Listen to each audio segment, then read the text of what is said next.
Hi guys, good day. Once again, we are back for another topic for English for academic enrichment. Previously, I have covered paraphrasing, and you can check that video if you need to about paraphrasing. Now, when it comes to paraphrasing, there's another component that is very similar and something that is used always together, that is summary writing. Now, for summary writing, it is different than paraphrasing, and a lot of people are oftentimes confused on what's the difference between paraphrasing and summary writing. Now, when you are paraphrasing, if you can recall back the previous lecture, it is more on you changing the words, but you are still conveying all of the meanings of the text. Yeah, if the information that you have read has meaning A, B, and C, then when you paraphrase, you still share the same meaning of A, B, and C. However, the way the sentence is now is different because you have changed the words, you have changed the structure, and so on. But for summary, you are actually shortening whatever information that you have, and you are just trying to highlight the main point or idea. So for example, the text you have read has meaning A, B, and C, and you just want to highlight B, which is the main idea of the information. Then when you want to write your summary, you only highlight point B or meaning B. You don't have to mention about A and about C.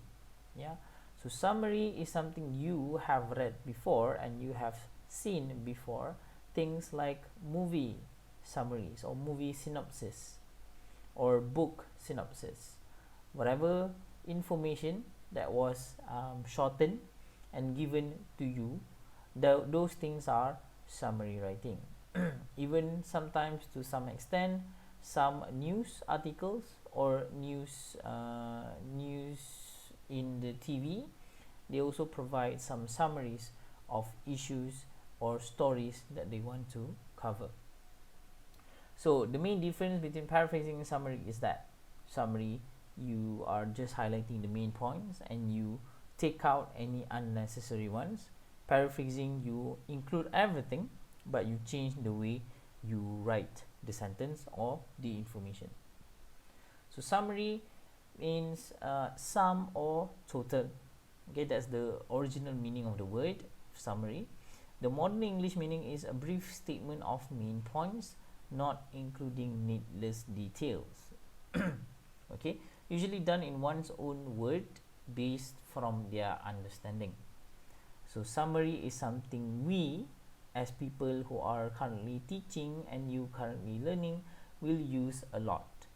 Whenever you go to classes or whenever you listen to any kind of lecture, you will have a summary in your head or in your brain of what has been taught to you, right? For example, this particular video, I've explained a lot of things to you. I'm going to explain a lot of things to you, and you can summarize all these things in either one sentence or a few sentences to show your understanding. And usually when we want people to show their understanding, you usually will use your own words. You wouldn't necessarily copy or repeat sentences or words from the original information. So you have done this as well before, and it is something very important when it comes to academic writing. Okay, so that's what it means. Now, why you use this? Again, it's a great tool to quickly highlight main ideas or main points without any distractors. So if you want to share something very important, you don't necessarily to have to share all the details, but you just share the main thing. Now, this happens mostly, for example, in real life when you have emergencies, right? For example, you saw an accident, but you are not able to help them, or you're scared or something, and you go to the people nearby and you don't necessarily have to explain, I was walking down this road and then suddenly I heard some noise. It was a tire screeching, and then the car accidentally hit another car and causing an accident, and I saw people there with blood. You don't necessarily have to explain it in that manner, right? You would immediately just say there's an accident, and people can clearly understand what you mean.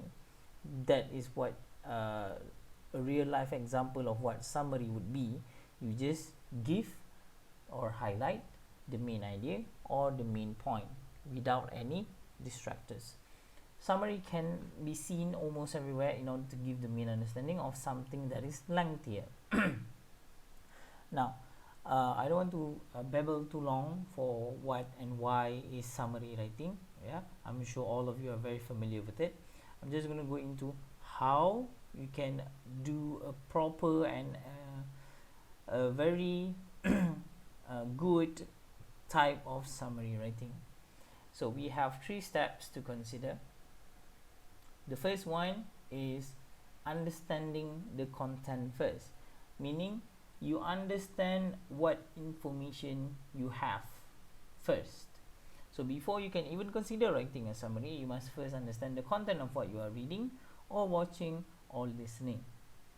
Because, for example, if you don't understand what the information is talking about, you're going to have a lot of problems explaining it to someone. Much more, you're going to have a problem summarizing it to someone.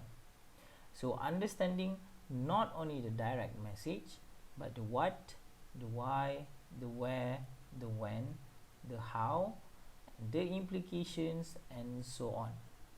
So you have to understand the information through and through. You need to really be clear what the meaning of the information is, what is the purpose of the information is, why the information is being given, where can you get the information, or where is the information happening, when is the information happening, how it happens, or how it is being executed, or how is it important, and whatever implications it may have. You really need to understand the text. Okay, so you can do this understanding the text fully by, the first one here is skimming and scanning. Now skimming and scanning is a very old technique that a lot of people have been using when it comes to reading. It's not necessarily used when you are watching something or listening to something. It is mostly used when you are reading. So when you read, you actually do 2 things, right? For skimming and scanning. When you skim or skimming, you are actually going through the text very quickly. That's the meaning of skimming. So you skim through by, what you do during skimming is you look at the first sentence and the last sentence. For example, you are looking at keywords. For example, you don't necessarily read everything.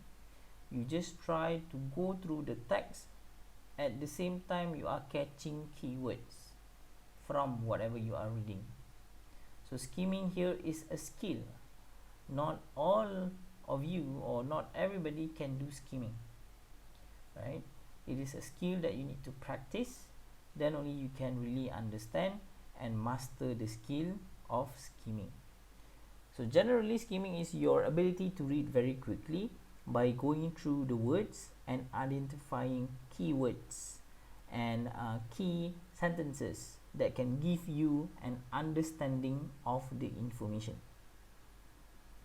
Yeah, so usually these keywords or these key sentences happens at the first sentence of the paragraph or the last sentence of the paragraph. That is the standard places where you can find them, because when we follow English structure or most language structures, they tend to put key information at the beginning or at the end. The middle part often has explanation, right? That's why we have in English, at least, we have certain things called topic sentences, thesis statement, and supporting details. So those are the structure of writing in English. So skimming here refers to that ability. So the more you practice, the more familiar you are, and the better you can do the skill, right? So that's the first part, skimming. The second part is scanning. Scanning here is your ability to identify and locate not only keywords but also the meaning and the points.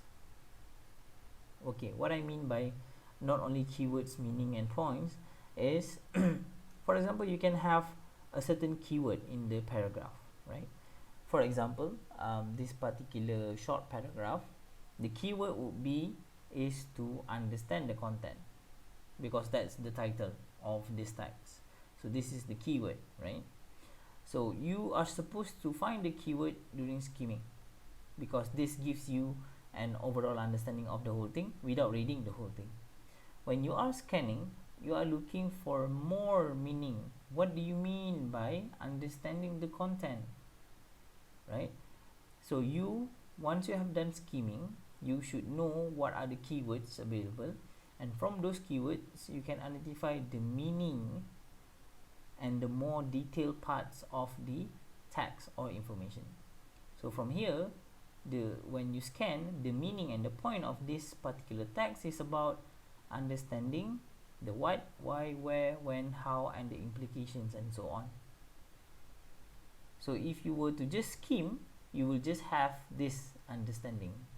Oh, you understand that, oh, okay, this text is talking about understanding the content, sure. But if I were to ask you a bit more, like, okay, understand the content, how? What exactly are you looking for? How can you understand the content? So that is where you do scanning, where you look for a more accurate point or idea or meaning of that particular keyword. Okay, this is just an example.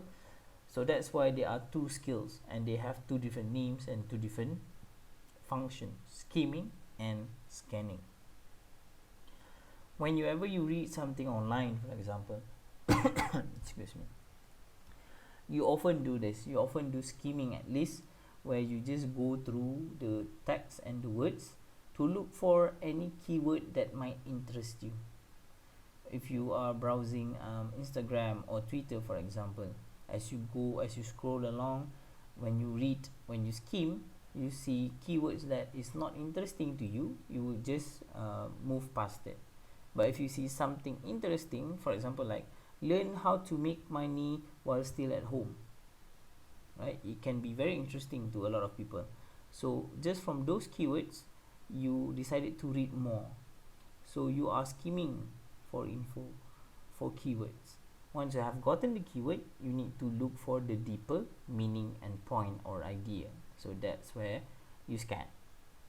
Yeah. So that is skimming and scanning. Both of them are skills that you can practice and master, but you just have to do a lot of drilling, right? You have to practice it more and more, right? So the second thing that you can do to understand the content is to reread. When you reread something, it helps to emphasize whatever understanding you may have, right? The same like whenever you listen to someone, when you listen to them 2 times, you would have a better understanding. When you watch a movie and you watch it 2 times, you will have a better understanding of the movie. The same goes here. When you read it twice, you have more understanding. When you read it 3 times, you have even more understanding. However, rereading takes a lot more time and effort as compared to skimming and scanning. When you reread, obviously it's going to be longer because you're reading everything, and it's going to take up precious time that you don't really have. For example, in your exam or something, and you're supposed to write a summary, you don't really have the leisure of reading the text 2 or 3 times. At most probably just 2 times, right? So rereading is an option. However, it is not the best option in my opinion. So skimming and scanning should be your first way to go. However, rereading doesn't require as much practice and skill as skimming and scanning. So it's a bit more accessible to everybody, right? And the last one, the last technique for you to use for understanding the content is referencing external sources.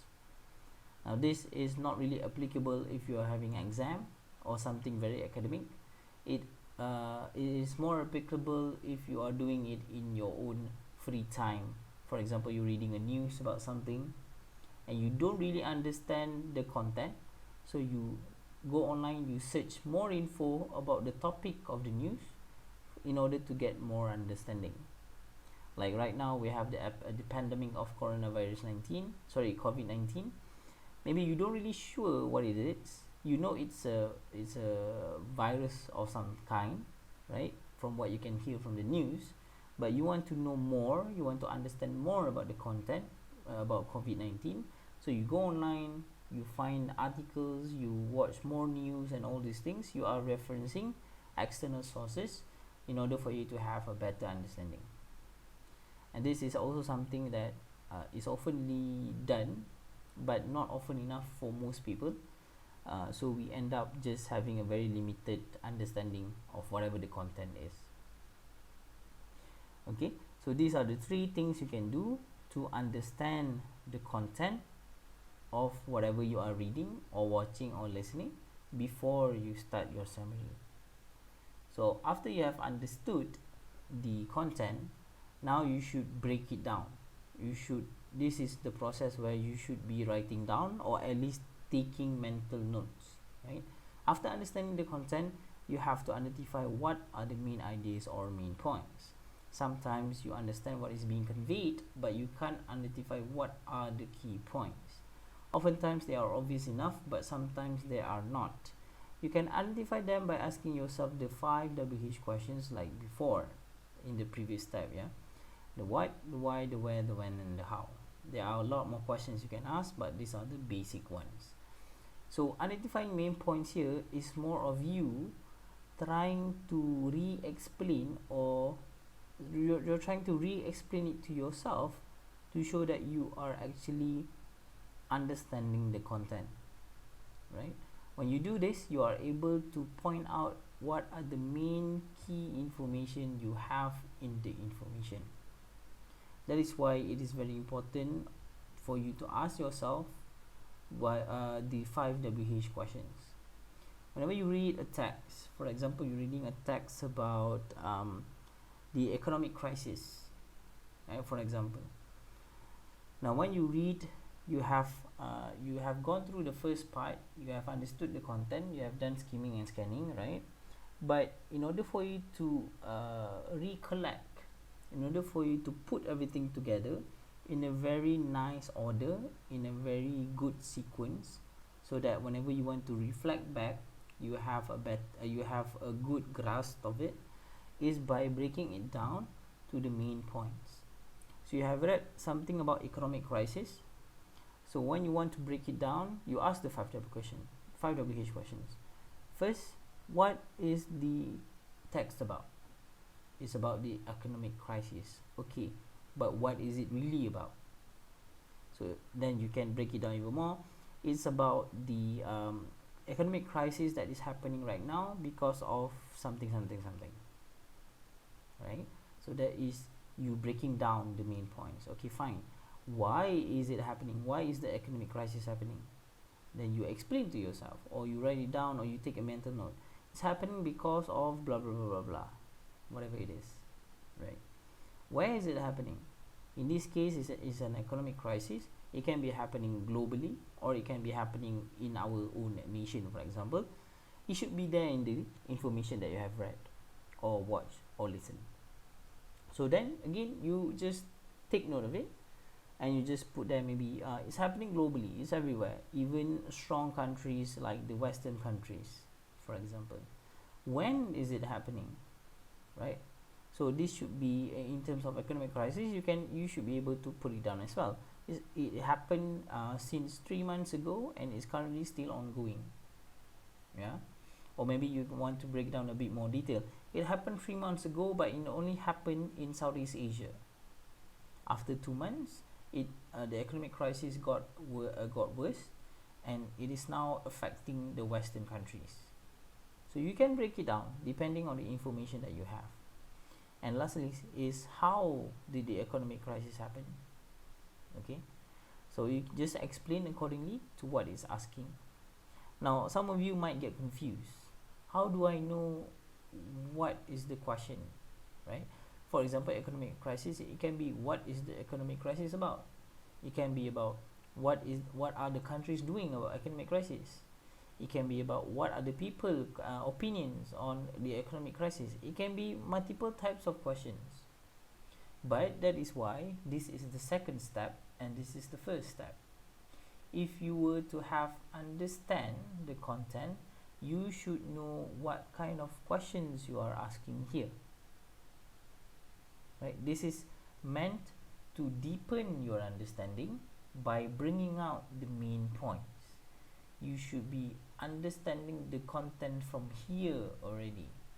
Okay, this is only to enhance, okay, to give you more detail rather than just understanding. So you should be able to understand first, then you can go into the details by asking these 5 WH questions.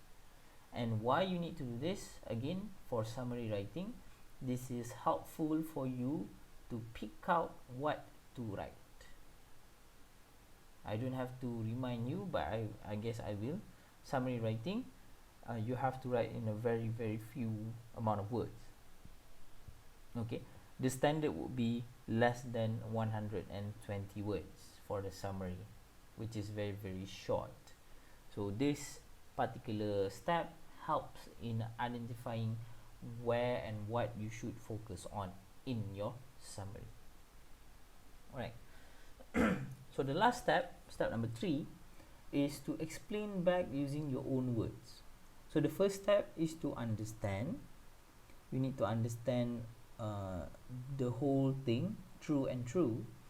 Then step number 2 is for you to extract, to take out whatever is you think is important, the main points, by asking the 5 WH questions. Once you have both things, then you can start beginning to write your summary. So once you have the full grasp of understanding as well as the main points, you can start writing your summary. This is another difficult step where a lot of people struggle, because they tend to copy or repeat what the original content has already stated and include unnecessary information. Whenever you want to start the summary, a lot of people will have a problem of how to start. Where should I start? Yeah, what kind of sentence should I make? A lot of people have that problem.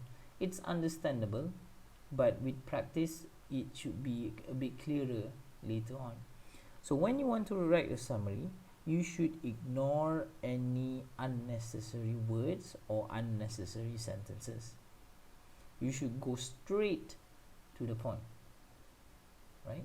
How you do this? You usually should start with the question what. What is the text about? What is the movie about? What did you listen to? So you should start there. So just now the example was you have read an article about the economic crisis. So what is the article about? Right? You should just start. This is an issue on economic crisis, for example. Yeah, you're giving the point straight away without any unnecessary dangling here and there, going around the bush and whatnot. You should just focus on the points that you have extracted in step 2. Okay, so a few things to take note.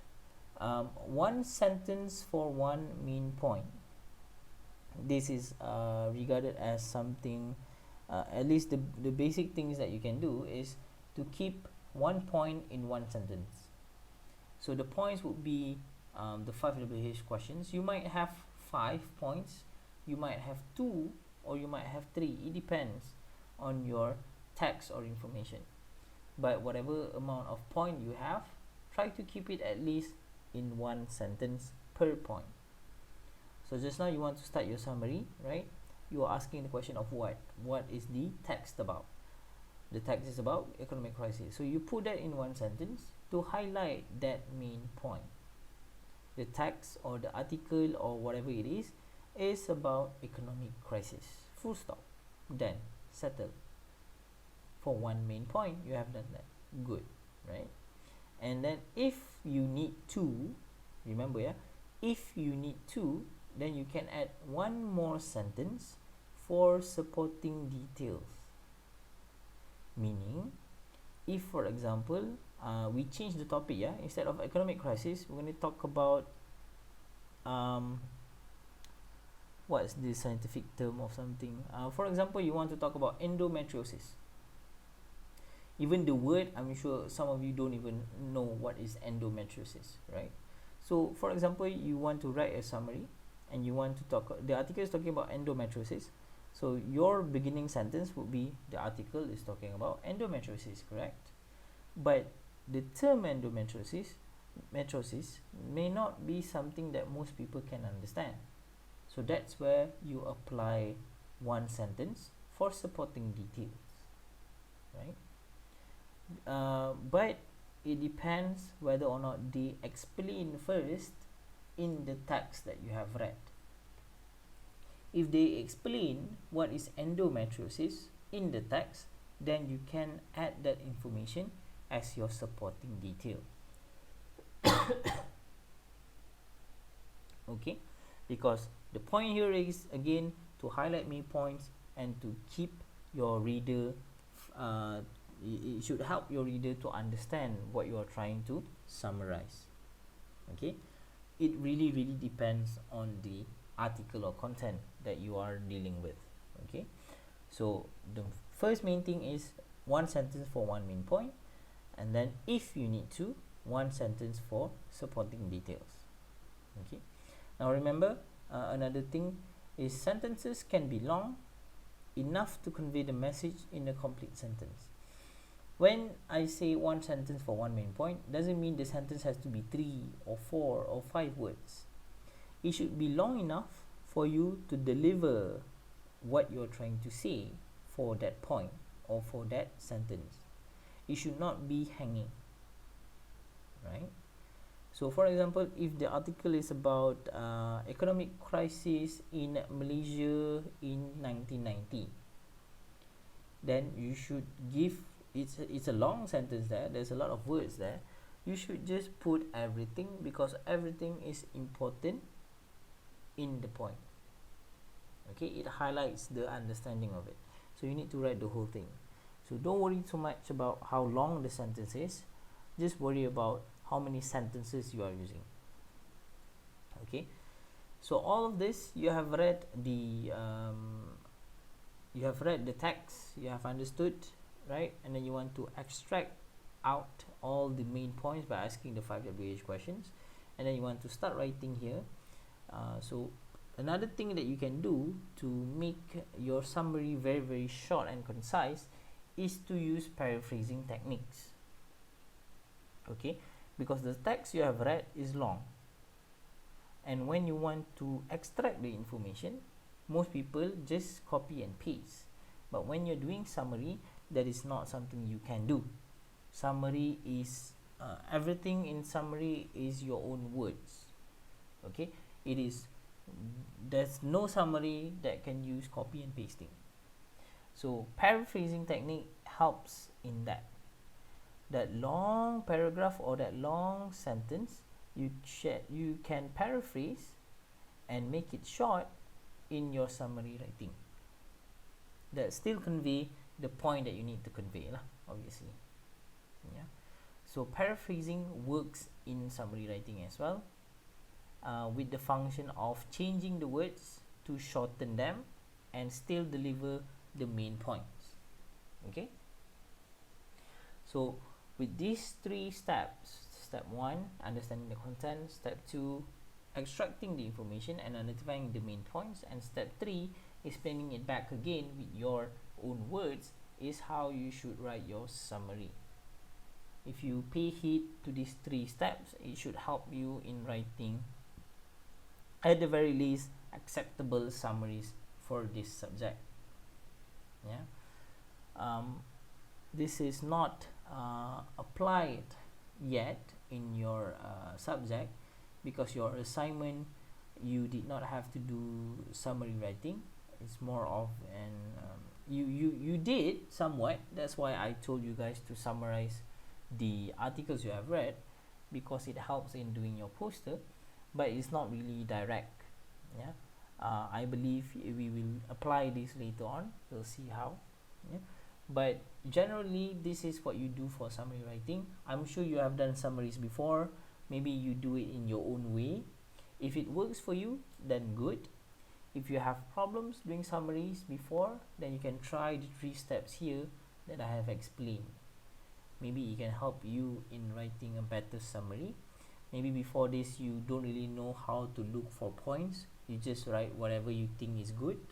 Okay, so now I would like you to try and practice all of these steps, especially the second one, where you should be able to identify the main points, as summary writing involves a lot of main points, right?